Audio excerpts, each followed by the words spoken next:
నమో భగవతే రుద్రాయ. చాలామంది తన అవసరాల కోసం అనేకమైనటువంటి ధనమునంతా కూడా అప్పుగా చేస్తూ ఆ ధనమునంతా కూడా ఖర్చు పెడుతూ ఉంటారు. అయితే అటువంటి సందర్భాలలో వారు తిరిగి చెల్లించడానికి చాలా ఇబ్బందులు పడుతూ ఉంటారు. వారికి ఉన్నటువంటి ఆ ఆర్థిక సమస్యలన్నీ కూడా గట్టెక్కాలి, వారికి ఉన్నటువంటి ఆ అప్పుల బాధల నుండి విముక్తి పొందాలి అంటే కొన్ని తాంత్రిక పరిహారాల ద్వారా మనం చేసుకున్నట్లయితే ఖచ్చితంగా మనకి ఆ లక్ష్మీదేవి యొక్క అనుగ్రహం కలగడము, తద్వారా మనం ఆ అప్పుని త్వరగా తీర్చేటటువంటి శక్తి కలగడము కూడా జరుగుతూ ఉంటుంది. అయితే ఈ యొక్క ప్రధానమైనటువంటి ఇప్పుడు నేను చెప్పబోయేటటువంటి పరిహారం గురించి మీరు తెలుసుకుని ఈ పరిహారం ఆచరించి మీకున్నటువంటి రుణ బాధలన్నీ కూడా తొలగించుకోవటానికి ప్రయత్నం చేయండి. అయితే ఈ పరిహారం ఏదైనా మంగళవారం నాడు మొదలు పెట్టండి. ప్రధానంగా మనకి జాతకరీత్యా రాహుగ్రహం మనకి మంగళవారాన్ని సూచిస్తూ ఉంటుంది. అయితే మనకి ఉన్నటువంటి ధన సమస్యలు, ఈ అప్పుల బాధలు, ఆర్థిక సమస్యల నుండి మనం గట్టెక్కాలి అంటే ఖచ్చితంగా మనం మంగళవారం నాడు ఈ పరిహారం ఆచరించవలసిందే. అయితే ఈ యొక్క పరిహారం ఎలా చేసుకోవాలి అంటే ఏదైనా ఒక శుక్లపక్ష మంగళవారం నాడు మీరు అంటే పౌర్ణమి ముందు వచ్చే మంగళవారాలు ఉంటాయి కదా, ఆ మంగళవారం నాడు ఈ పరిహారం మొదలు పెట్టడానికి ప్రయత్నం చేయండి.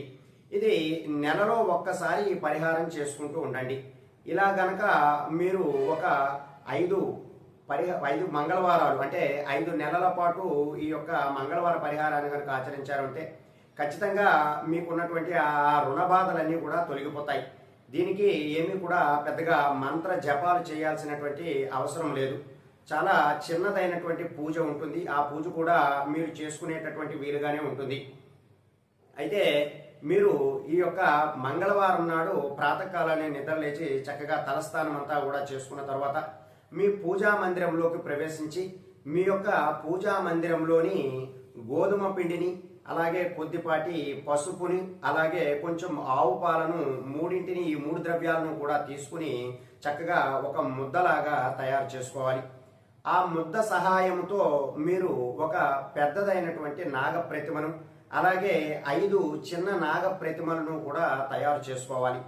చక్కగా ఇప్పుడు ఈ గోధుమ పిండి, పసుపు, ఆవు పాలతో కలిపినటువంటి ఈ ప్రతిమను తయారు చేసుకున్న తర్వాత వాటికి చక్కగా గంధం బొట్టు, కుంకుమ బొట్టును కూడా పెట్టిన తర్వాత ఆ నాగ దేవతలకి మీరు పువ్వులు, అక్షంతలతో మీరు పూజనంతా కూడా చేసుకోవాలి. ఈ యొక్క పూజ జరిపించిన తర్వాత ఆ సర్పదేవతలకు మీరు కొంచెం గంధమును కూడా సమర్పించిన తర్వాత చక్కనైనటువంటి అగరబత్తితో ధూపాన్ని కూడా ఇవ్వాలి. ధూపాన్ని ఇచ్చిన తర్వాత మీరు నువ్వుల నూనెతో కానీ లేదా ఆవు నేతితో కానీ దీపారాధన చేసుకోవాలి. అయితే ఈ దీపము మీరు ఒక మట్టి ప్రమిదలో వెలిగించాలి.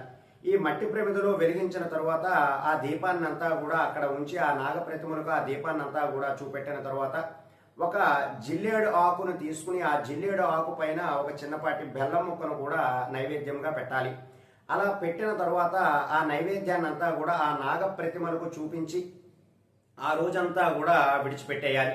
మంగళవారం నాడు ఆ రోజంతా కూడా మీరు విడిచిపెట్టేసి మరుసటి రోజు అంటే బుధవారం వస్తుంది కదా, ఆ బుధవారం నాడు ఇప్పుడు ఈ చేసినటువంటి పూజా సామాగ్రి అంతా కూడా ఏదైనా చెట్టు మొదట్లో పెట్టి మీరు అక్కడ నుండి తిరిగి ఇంటికి వచ్చి వేయాలి.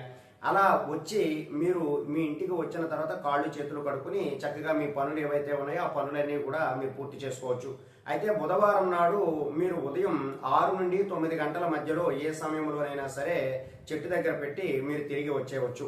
ఇలా మీరు చేయడం వల్ల ఏమవుతుందంటే మీకున్నటువంటి అప్పుల బాధలు ఏవైతే ఉన్నాయో అవన్నీ కూడా తీరిపోయేటటువంటి అవకాశాలు ఎక్కువగా ఉన్నాయి. ప్రధానంగా ఈ సర్పాలు మొత్తం మీరు 6 సర్పాలు అవుతాయి. ఒకటి పెద్ద సర్పము, 5 చిన్న సర్పాలను కూడా అక్కడ పెట్టి మీరు తిరిగి ఇంటికి వచ్చేయడం ద్వారా మీకున్నటువంటి ఆర్థిక సమస్యలన్నీ కూడా తీరడము, మీకు ఏదో ఒక రూపంలో ధనం అనేటటువంటిది రావడము, ఆ ధనాన్ని ఉపయోగించుకున్న తద్వారా మీకున్నటువంటి అప్పుల సమస్యలు ఏవైతే ఉన్నాయో అవన్నీ కూడా తీర్చడము కూడా జరుగుతూ ఉంటుంది. కాబట్టి ఈ తాంత్రిక పరిహారం ఆచరించి ఎక్కువగా అప్పులు ఉన్నవాళ్ళు ఎవరైతే ఉన్నారో వారు అప్పు చేసి తిరిగి తీర్చలేనటువంటి పక్షంలో ఉన్నవారు ఈ పరిహారాన్ని ఆచరించి మంచి ప్రయోజనాలు పొందడానికి ప్రయత్నం చేయండి. సర్వే జనా సుఖినో భవంతు. శుభం.